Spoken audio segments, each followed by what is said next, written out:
এখনো মহিলাদেরকে object of desire and last মনে করেন, মহিলাদের ওপর অত্যাচার করেন, তাদের ধর্ষণ করেন, মেরে ফেলেন। সেসব ধর্ষকরা যাতে উচিত শাস্তি পাক, মৃত্যুদণ্ডের কথা কিন্তু এই বিলে মেনশন করা হয়েছে। এই নতুন আইনের 3টি প্রধান নীতি আছে: কঠোরতম শাস্তি, দ্রুত বিচার, দ্রুত তদন্ত। আর এই পুরো ব্যাপারটা যাতে স্বচ্ছভাবে হয় তার জন্য যাতে অপরাজিতা টাস্ক ফোর্স গঠন করা যায় সে কথাও কিন্তু এই বিলে মেনশন করা হয়েছে। ধর্ষণ একটি সামাজিক ব্যাধি হয়ে দাঁড়িয়েছে, and it's spreading in the society like an epidemic. আর তার জন্যই এই বিল পাশ করা হয়েছে।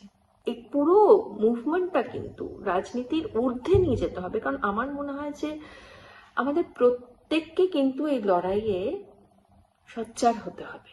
এই রাজ্যের একজন সিটিজেন হিসেবে আমি সবাইকে এইটুকুই অনুরোধ করব যে বাংলার মানুষ হিসেবে আমাদের এটাই কর্তব্য যে আমরা যে ডায়লগ শুরু করেছি তোমার জন্য সেটা আমরা এগিয়ে নিয়ে যাব, এবং আশা করব যে আমাদের তিলোত্তমা যেন জাস্টিস পায়।